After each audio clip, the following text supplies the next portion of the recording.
So we have new characters here. These are more people on the Isle of the Lost. They're called the C3. We got Uma. Uma Thurman. Yes, also known as Ursula. Harry. Gil, it's Gaston's kid. So Uma and Mal, they hate each other. Uma's mad at her because Mal's getting the life of her dreams. But also, Mal did dump a bucket of shrimp on her head, and she still smells like shrimp. So, where we left off, Mal's now a girlfriend. Ben gets mad at her because she's using magic, and that's a no-no, so she runs away. And then they do a rescue mission. This is when Ben learns what poverty really looks like. He's like, oh, I thought you guys were just chilling over there. This is him being impoverished. He gets kidnapped. They save him. Uma, she's scheming, and it ends in a battle where Mal turns into a dragon and Uma turns into that thing. Mal wins and the day is saved, but we are not done because it's a trilogy. Right. So it's a new year, and you remember this girl? That's Ben's ex-girlfriend, and she's mad because Ben proposes to Mal. So she steals Mal's mom's scepter that's in a museum. They bring some more kids, but Mal also is a class traitor, and she's like, I don't think that all of these villain kids should come over here. So, the good girl, she goes bad, and the bad kids, they go good. But Uma and Mal become friends through this because they need to combine their powers. Mal learns that being a Republican is bad, actually. And people from the Isle can come to Oregon now. There's no barrier, there's nothing. Inequality is over. We're done. We also find out that Hades is Mal dog. So, I'll just let you take that in. They live happily ever after. It's a trilogy, right? You thought this was over? And it still makes sense a little bit. We're not done. We're not done. Because there's a fourth one. 5 years later, July 2024, this movie comes out. Descendants 4. The story continues. This is Rita Ora, by the way. Oh. This is Wonderland, by the way. And not all kingdoms joined the United States before done. Wonderland, who belongs to the Queen of Hearts, she didn't want to join in, so they were just like, okay, you just can't get in and out. So nobody can go in and out of Wonderland. She is ruling it with an iron fist. People cannot have fun. There's no sweets. There are no fun. It's only work. Sounds like my life right now. But because of this, there's only one villainous child who has not been able to enjoy Oregon quite yet. And that's this girl. Her name's Red, obviously. Queen of Hearts is her mom. She is in line for the throne, but she doesn't want it. She's mad at her mom for kind of almost murdering her two best friends in the book, in the prequel book, that nobody read besides me. I read it on the plane. And so I'm just going to explain some stuff. Uma is the headmaster now. She invites Red to Oregon Prep. The mom is like, great, let's go. We find out, because Cinderella's kid is also starting school that year, that they were friends, but now they hate each other because something bad happened. She got pranked, and the prank was so bad that she became a fascist. So Red, she has a watch that can turn back time because her friend, who's also her science teacher, who's also the Mad Hatter's kid, gives it to her. Great. So they go back, she and Chloe go back 30 years to try and stop Cinderella from being executed by the Queen of Hearts. So who the fuck is Chloe? It's Cinderella's kid. It's the other main character. She's nice. She knows how to use swords, and instead of having glass slippers, she has glass sneakers. And they are really bad to walk in. So now, here's an aside. So we have the charming family. So we have actual Brandy Cinderella here, and they got actual Brandy Cinderella Prince Charming, and they have a daughter that looks like the child of those two people together.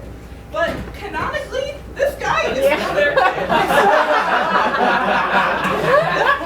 They mentioned it. They're like, Chad is going on a trip on he's doing sports or something. But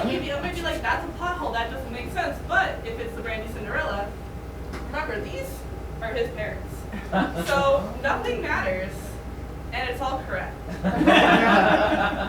So they go back in time, and we find Cinderella and the Queen of Hearts as kids. Her name is Ella right now, and this is Bridget, and they are best of friends. Ella is poor, obviously, and Bridget is nice, and she loves baking sweets, and she's not super popular, but she wants to be friends with everyone. So we don't know what is going on. But there's also villains here. I don't like this. Because how did the villains go to school? They did all the evil stuff that they did in the fairy tales, and you're telling me that they took the time to go to high school. So we know that there's a prank, and Red and Chloe think that these kids pranked her, and the prank was like a cupcake to turn her into a monstrous-looking thing at the prom.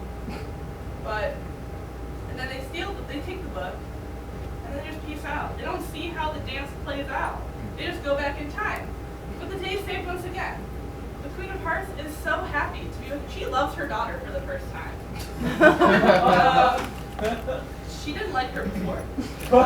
So the future is saved, obviously. We can all go home. But this is Descendants, so we're going to have another trilogy, guys. They're going to make money. Can I have some questions? So first of all, how did they leave before seeing how anything played out? The thing about the cursed recipe book is that it hexes you if you have evil intentions. So there's no way that the villains could even do the thing. So obviously, Ella had to be the one that pranked Bridget, and that's what made her go into a tailspin to become a dictator. Obviously. We don't know if Chloe exists right now, because if Ella and Prince Charming never met at the dance, then they obviously never boned later. Why would every prince, princess, and villain go to the same school if the kingdoms are separate? 20 years ago, the kingdoms joined, but 30 years ago, they were separate countries. What the fuck? And also, like, I can't believe that Hades would go to high school and then do Hercules. Maleficent and Princess Aurora are supposed to be the same age, so why is she mad that she wasn't invited to her own baby party when she was also a baby? That makes a lot of sense. I understand this is a children's movie, but I have questions. So here's just a couple of last little tidbits. So here's some pictures.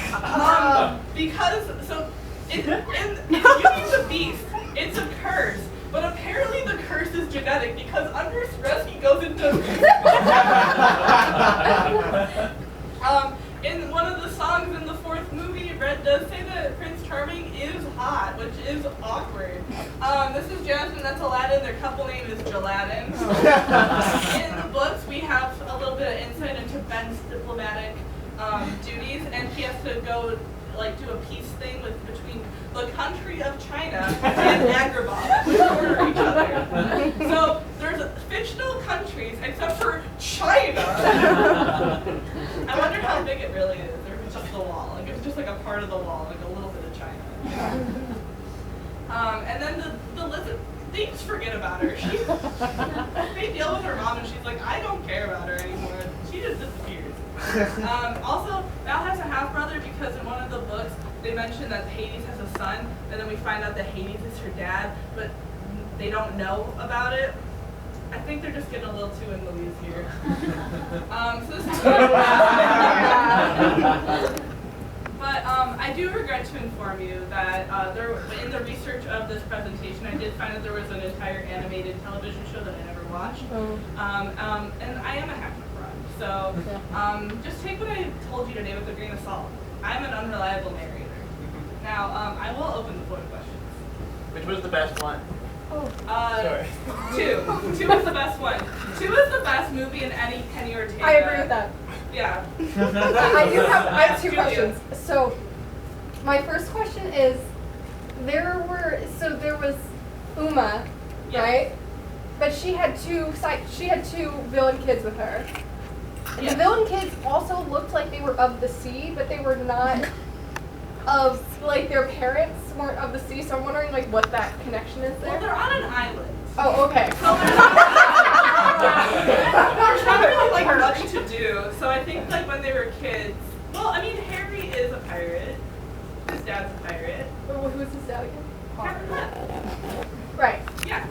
So And Gaston? Yeah, so it's basically like there were like two gangs. Alright. And, like one gang was Mal's gang and the other one was Ulo's gang. Alright. And they like, yeah.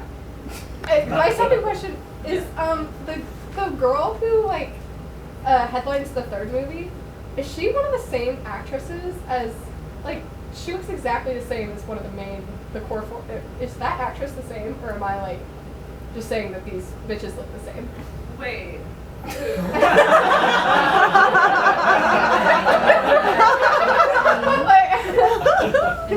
Okay, so we're in 4 right now. her. Go forward. Red. Oh.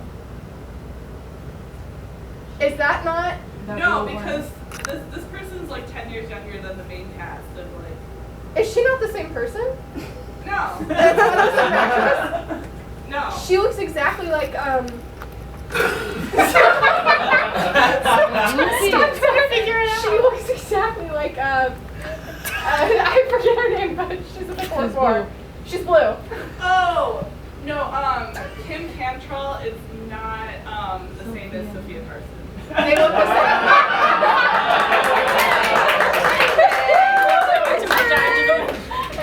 Does anyone else? How many times have you seen each of them? Be honest. Seen that probably like 3 times. I just watched it recently. My friend Rachel. We watched all of it. I watched the 3rd one the day that my brother got robbed, which is Poetic. but yeah. Oh, Would yes. you recommend binging this? Absolutely. And in what mood do you need to be to binge it? Eddie. If you're down, it's a pick-me-up. If you're happy, you're already there. If you're high, you might not care about the plot holes. So, yeah, thank you guys so much for indulging me a little bit. Learned something, and I am going to play you guys out with my least favorite song of the whole track. While I introduce our next person, Asher Stillman. It is with deepest pride and greatest pleasure that we welcome you tonight. And now we invite you to relax